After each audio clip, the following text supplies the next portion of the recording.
Nos disculpamos por los problemas técnicos. Estamos hablando de la incredulidad. Nuevamente nos reconectamos. Decimos que incredulidad no solamente es para aquella persona que no tiene fe, para aquella persona que no es creyente, sino que también incredulidad abarca a aquellas personas que somos creyentes, que ya conocemos del Señor. Que ya conocemos del Señor, no nos podemos permitir en nuestro corazón mantener esa fe de una forma constante. Nosotros somos personas que en mucho sentido debemos desarrollar la fe. Dice la palabra, vamos a leer nuestra cita base hoy, es Hebreos capítulo 3, versículo 12. Hebreos capítulo 3, verso 12. Mirad, hermanos, que no haya en ninguno de vosotros corazón malo de incredulidad. Miren qué curioso, dice que no haya en ninguno de vosotros, pero les dice, mirad, hermanos, o sea que está hablando con un grupo de personas que ya andan en el camino de Cristo. Le dice, miren, hermanos, que no haya en ninguno de vosotros, que no existe en ninguno de vosotros, corazón malo de incredulidad. O sea, que ninguno de ustedes se manifieste este tipo de corazón, donde se permita que ustedes dejen de creer para apartarse, dice, del Dios vivo. Antes exhortaos los unos a los otros cada día, y entre tanto que se dice hoy, para que ninguno de vosotros se endurezca por el engaño de pecado.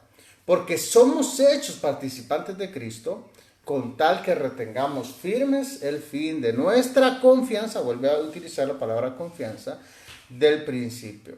No endurezcamos nuestro corazón. Parte de la incredulidad es simplemente el endurecimiento de nuestro corazón. Nosotros decimos, pastor, pero mi milagro tarda en llegar. Pastor, pero mi circunstancia está tardando en llegar. Nosotros debemos de ver cuáles son los procesos a seguir. Nadie empieza, la fe se desarrolla, pero también la incredulidad se desarrolla.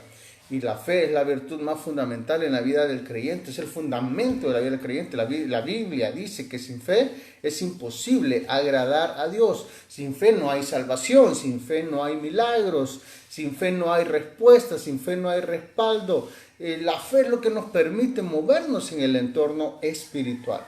Pero el arma más poderosa del enemigo, así como el fundamento de la fe en Dios es el fundamento de la iglesia, así también el arma más poderosa del enemigo es la incredulidad. Es por ello que la mayoría de ataques de los creyentes van a nuestra fe. Su familia es atacada, las enfermedades llegan, los problemas financieros llegan a su casa, a su hogar, los desánimos, los desiertos llegan a su vida y usted empieza a dudar de su fe, usted empieza a decir, ¿dónde está Dios? Y es el pueblo de Israel, estaba pasando por el desierto y ellos decían, ¿dónde está Dios? ¿Dónde nos ha dejado el Señor? A pesar de que Él les daba alimento, les daba agua de la roca, les daba codornices del cielo, maná del cielo, y les derrotaba a sus enemigos, pero a pesar de que Dios estuvo con ellos, siempre la incredulidad, la duda, al momento de ir a conquistar la tierra prometida, ese temor en su corazón los impidió que ellos pudieran ir y conquistar más allá de lo que habían conocido. Lo primero que hace el enemigo es quitar nuestros hábitos espirituales, porque nuestros hábitos espirituales hacen que nuestra fe crezca. Cuando nosotros oramos, nuestra fe crece. Cuando nosotros leemos la palabra, nuestra fe crece. Cuando nos congregamos, nuestra fe crece. Entonces lo primero que el enemigo hace es hacer menguar, es hacer disminuir esas áreas de nuestra vida que alimentan nuestra fe. ¿A través de qué cosas? Primero, el enemigo busca quitar la palabra de tu vida. Mira lo que dice Marcos capítulo 4, verso 15, dice la palabra del Señor en Marcos capítulo 4, versículo 15. Y estos son los de junto al camino, quienes se siembra la palabra, pero después de que la oyen, enseguida Satanás viene y quita la palabra que se sembró de sus corazones. Estos son así, son los que la palabra cayó, ellos escucharon la palabra, pero el enemigo vino y quitó la palabra de sus corazones.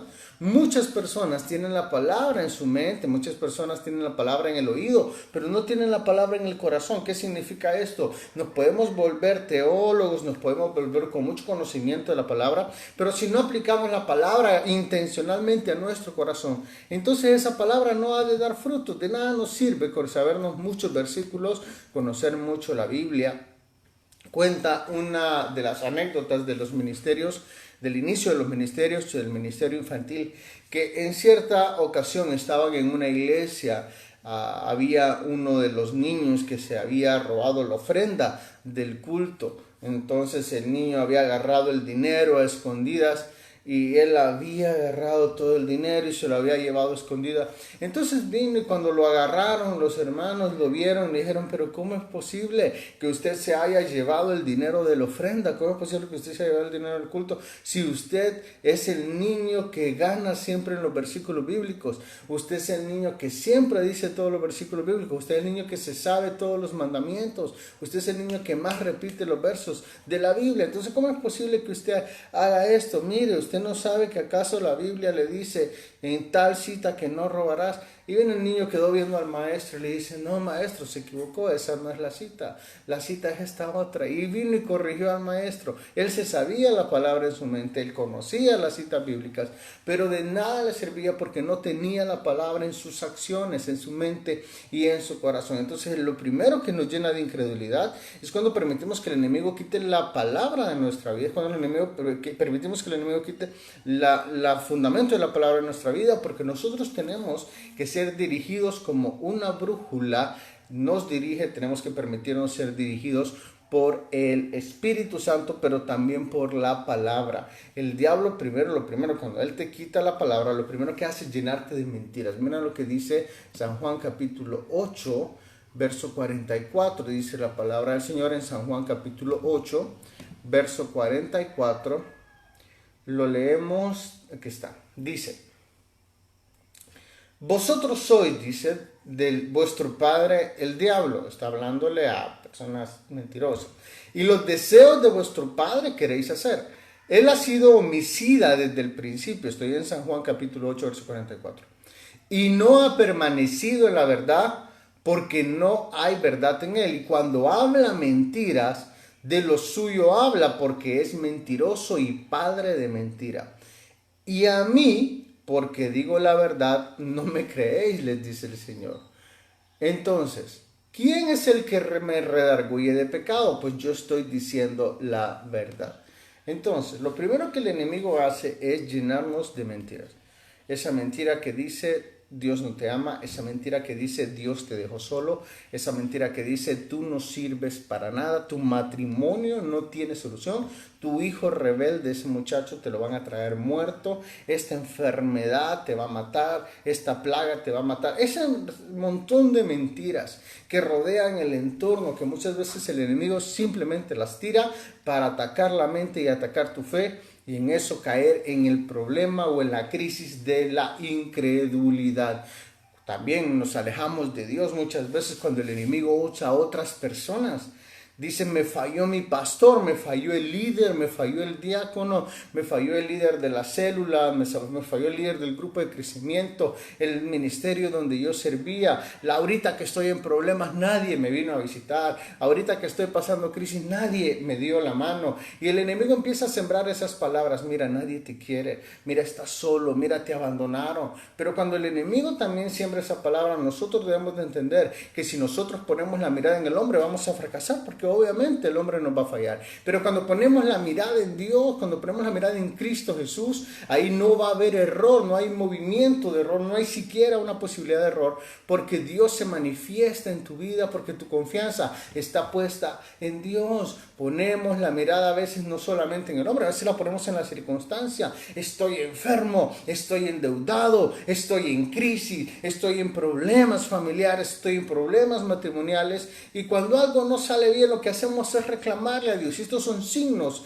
vitales de la incredulidad. El pueblo de Israel se miró sin agua, el pueblo de Israel se miró sin comida, el pueblo de Israel se miró desprotegido y empezó a quejarse a Dios y dijeron, mejor hubiéramos quedado allá en Egipto donde nosotros estábamos.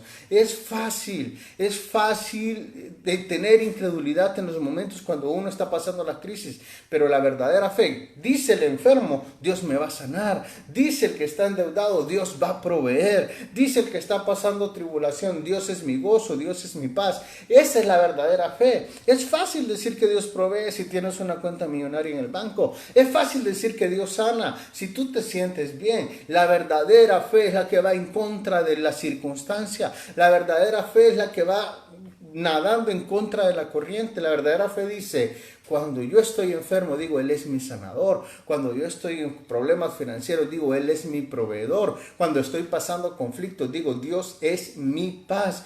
No nos olvidemos de las maravillas que Dios ha hecho. Lucas capítulo 12, versículo 37, dice la palabra del Señor.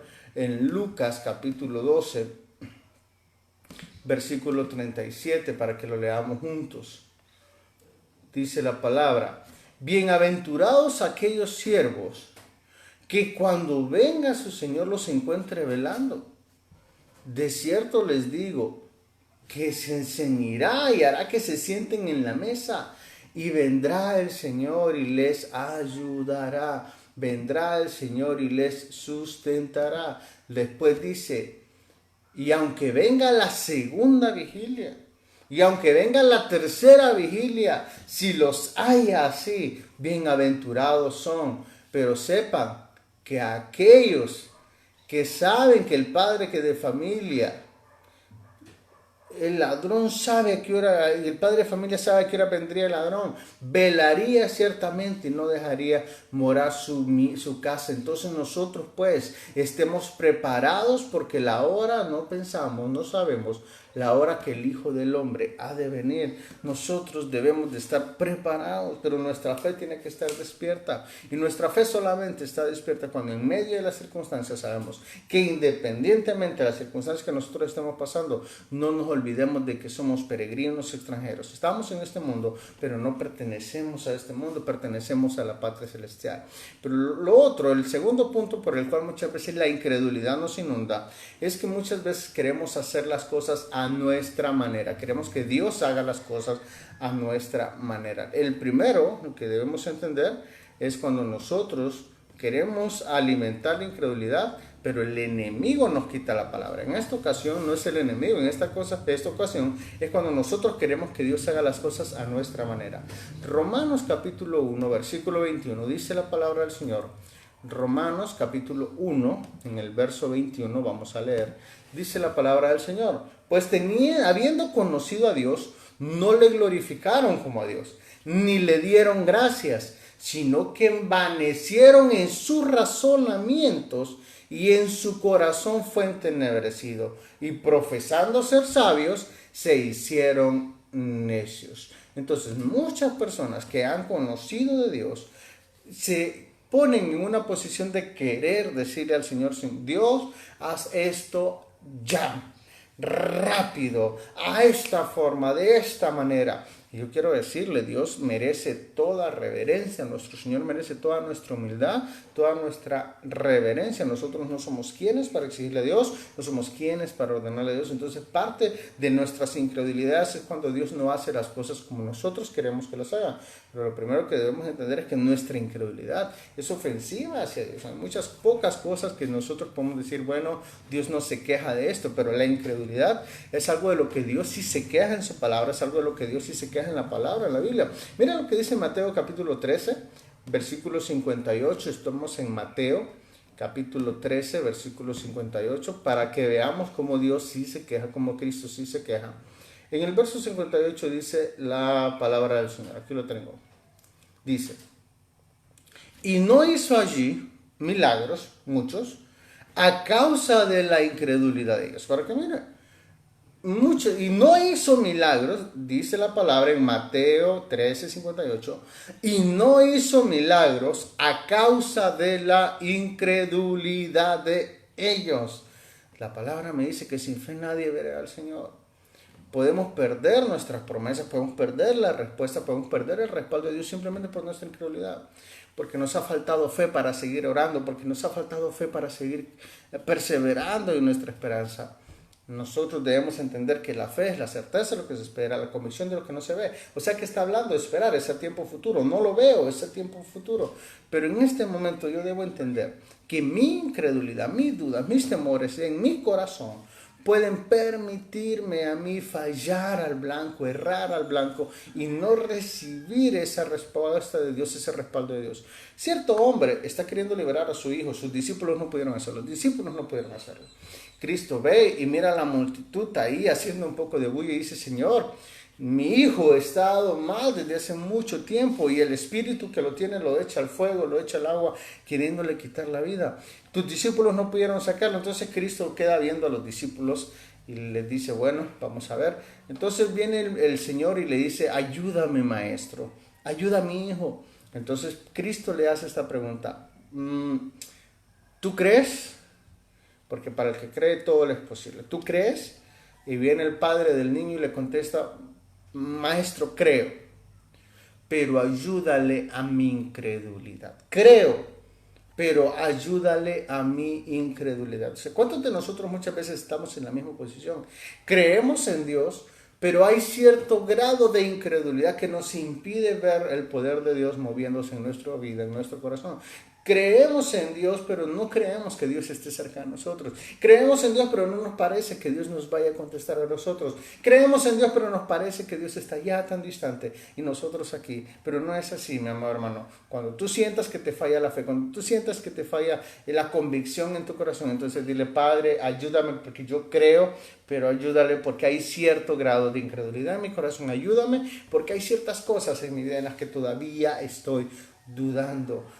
Por la incredulidad, todo el pueblo de Israel dejó de alcanzar las promesas de la tierra prometida. Ellos estaban allí, ellos estaban expectantes, ellos estaban, vamos a ver, ¿dónde está la tierra donde fluye leche y miel? ¿Dónde están esos campos para sembrar? Pero justamente cuando vieron gigantes, dijeron, nosotros no podemos ir allí porque esa tierra traga a sus moradores, a ellos somos como langostas, para ellos vamos a ser enemigos demasiado pequeños, fáciles de derrotar. Entonces, por la incredulidad podemos dejar de alcanzar promesas. Entonces, nosotros estamos hablando de la incredulidad, no del no creyente. Hablamos de la incredulidad del cristiano, de la incredulidad de aquel que ya está en el camino del Señor, pero muchas veces no conoce todavía el poder de Dios. Y cuando lo ha experimentado, porque hemos visto milagros, hemos visto maravillas, ¿cuántos tenemos un testimonio que pudiéramos contar de la gloria de Dios manifestándose en nuestra vida, del poder de Dios manifestándose en nuestra vida? Pero a pesar de que hemos visto el poder de Dios y a pesar de que Ebenezer, hasta aquí nos ayuda Jehová, siempre pasamos por esos valles donde el enemigo ataca nuestra fe y empezamos a dudar. A pesar de que ya hemos visto a Dios como nuestro sanador, esta nueva enfermedad viene a hacerme dudar. A pesar de que ya he visto a Dios como mi proveedor, esta nueva circunstancia me viene a hacer dudar. No podemos nosotros permitir que la circunstancia nos separe de Dios. Nosotros debemos, y es el tercer punto, la única manera posible para que nosotros salgamos adelante en medio de cualquier circunstancia es que no alimentemos la incredulidad, sino que alimentemos nuestra fe. Imagínense que usted tiene dos animalitos, tiene dos perritos. A uno le da comida y al otro no le da comida. ¿Cuál va a ser el fuerte? Obviamente, me va a decir usted, pastor, el fuerte va a ser al que alimento, exacto.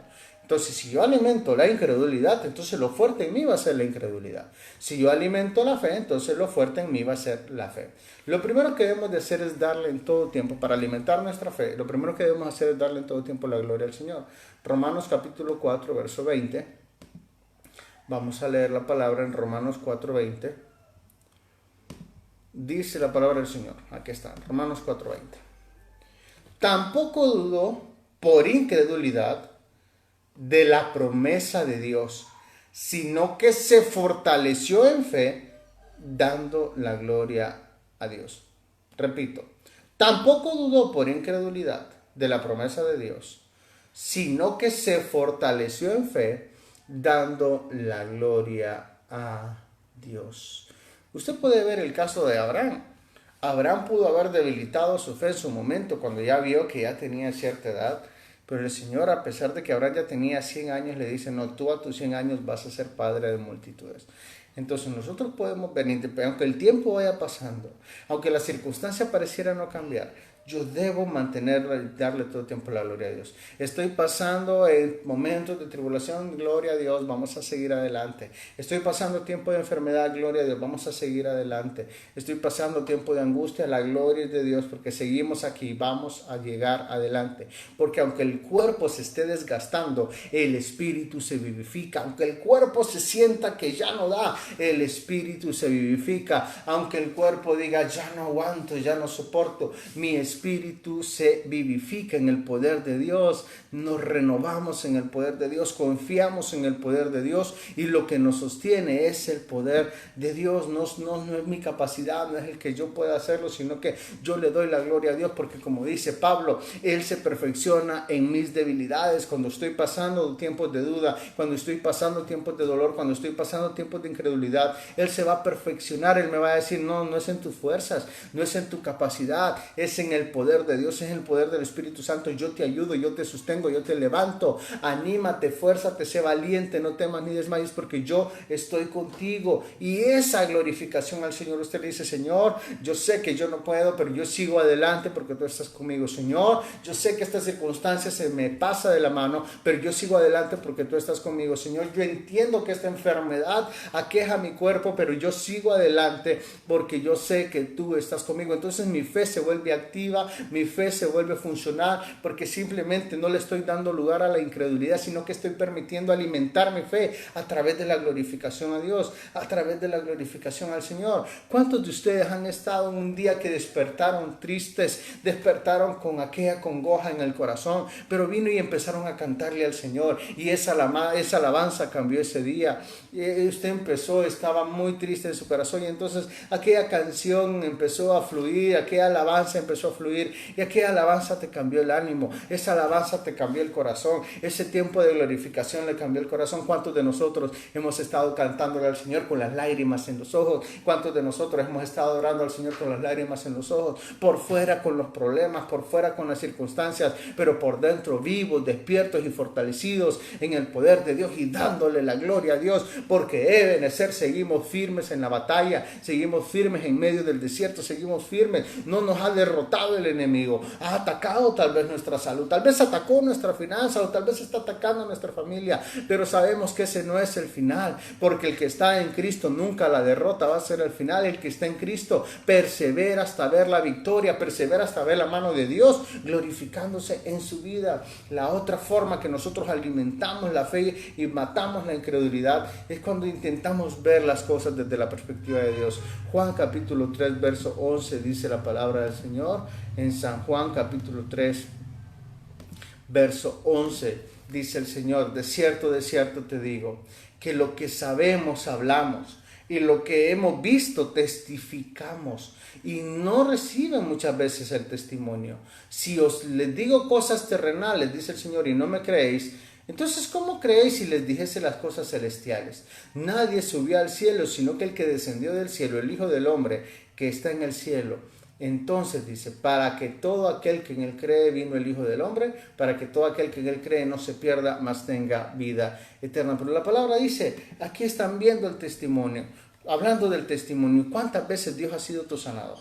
¿Cuántas veces Dios ha sido tu proveedor? ¿Cuántas veces Dios ha sido tu sustento? ¿Cuántas veces Dios ha sido tu fortaleza? Entonces cuando tú miras la perspectiva a través del Espíritu, si volteas a ver atrás, no voltees a ver al pasado, no voltees a ver al pecado, pero si volteas a ver atrás, solamente hazlo para ver de cuántas veces Dios ha sido fiel contigo, cuántas veces Dios ha derramado un milagro sobre tu vida, cuántas veces Dios ha derramado un milagro sobre tu casa, cuántas veces Dios ha estado ahí, cuántas veces has visto el poder de Dios, la mano de Dios.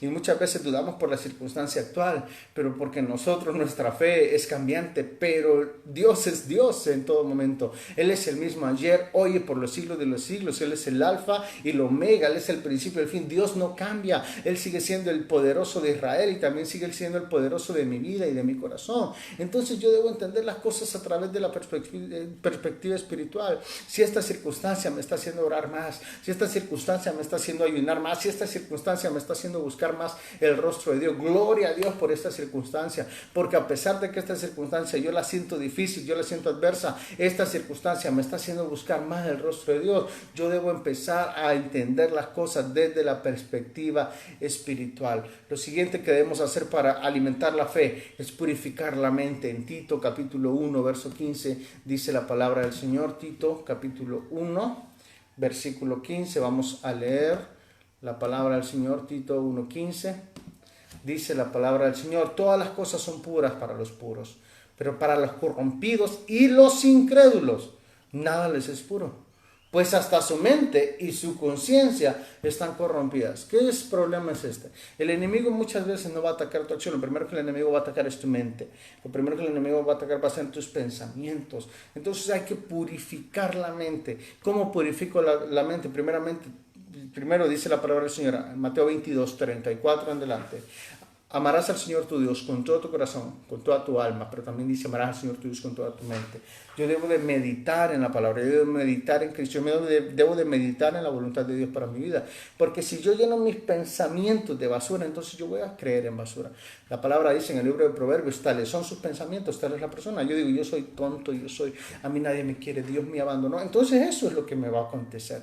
Pero mis pensamientos son pensamientos, la palabra dice, porque pensamientos de bien tengo acerca de vosotros, pensamientos de paz tengo acerca de vosotros. Si Dios tiene pensamientos de bien para mi vida, ¿por qué yo tengo pensamientos de mal? Si Dios dice que tiene pensamientos de bendición para mi vida, ¿por qué yo tengo pensamientos de mal? La palabra dice todo lo bueno, todo lo honesto, todo lo justo. Si hay algo digno de alabanza en esto, pensemos en lo bueno que ha sido Dios, pensemos en lo justo que ha sido Dios, en la misericordia de Dios. Llenemos nuestra mente, porque el primer ataque que nosotros, la primera batalla que nosotros perdemos es la batalla de la mente. La primera batalla que nosotros libramos, y muchas veces ahí es donde perdemos, es la batalla de la mente. No permitamos que el enemigo nos venza en la batalla de la mente. Pero además de cuidar la mente, también debemos de cuidar nuestras amistades, porque muchas veces nos rodeamos de gente incrédula y esas palabras de la gente incrédula también van a llenar nuestro corazón. Hermana, yo miro que usted ya se me muere. Hermanita, yo la miro que usted está difícil. Hermano, es que su hijo no va a cambiar. Es que su esposo es cosa seria. Y entonces la gente empieza a decir cosas y nosotros casualmente somos expertos en rodearnos de gente tóxica, chismosa, mentirosa o simplemente que son incrédulas a lo que Dios puede hacer.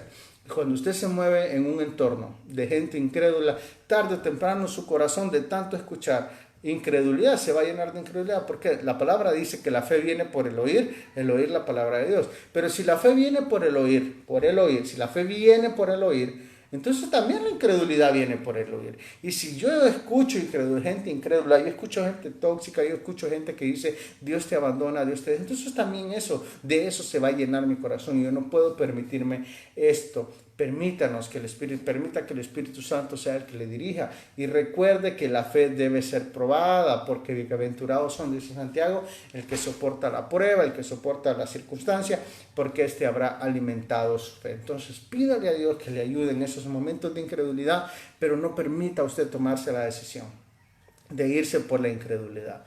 Nosotros debemos de buscar confiar en Dios, de depositar plenamente nuestra confianza en Dios, porque la incredulidad no solo es no creer. La incredulidad es una decisión. Y creer también es una decisión. Pongámonos alerta. Sepamos medir cómo está nuestra mente, cómo está nuestro corazón.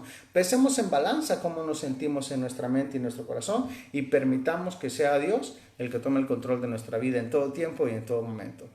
Gracias por estar con nosotros. Vamos a orar. Gracias por haber llegado hasta aquí. Decimos, Padre, gracias. Señor, tú conoces las circunstancias que cada uno de nosotros pudiésemos atravesar que de alguna manera, Señor, afectan nuestra fe. Esas circunstancias que nos limitan, esas circunstancias que nos hacen dejar de ver hacia el cielo y empezar a ver, Señor, hacia la tierra, empezar a ver nuestras limitantes, empezar a ver esas cosas que nos están afectando, Señor, y empezar a ver que eso empieza a convertirse en una carga difícil para nosotros. Padre, si alguna persona que está viendo esta transmisión le está faltando la fe, está pasando por circunstancias que le están aquejando en su fe, que le están matando su fe, Señor, en el nombre de Jesús, habla a cada uno de ellos, habla a su mente, habla a su corazón y transmite, Señor, un espíritu de paz, de fortaleza, de confianza. Aviva su fe y como dijo aquel hombre, Señor, creo, pero ayúdale a mi incredulidad. Ayúdanos, Señor, a desarrollar ese carácter de confianza, a desarrollar ese carácter de fe, a desarrollar esa mirada en ti, Señor, sabiendo que tú has sido fiel todo el tiempo, que nunca nos has dejado, nunca nos has desamparado. Este día, Señor, lo comenzamos creyendo. Este día lo comenzamos en fe. Este día lo comenzamos con buena actitud. Este día lo comenzamos alimentándonos en tu palabra. Este día lo comenzamos tomados de tu mano. Gracias, Señor, en el nombre de Jesús. Amén y amén. Muchas gracias, amados hermanos, hermanas, por acompañarnos. No se olvide de compartir este video si fue de bendición para su vida. Compártalo con sus amigos, con sus amistades. Ponga sus peticiones de oración en los comentarios o envíela también por el Messenger. Vamos a estar orando por sus peticiones de oración. Nos vemos el día de mañana en nuestro devocional. A la misma hora, a las 7 de la mañana, estaremos aquí conectados. Que Dios le bendiga. Recuerde, somos bendecidos y también somos de bendición.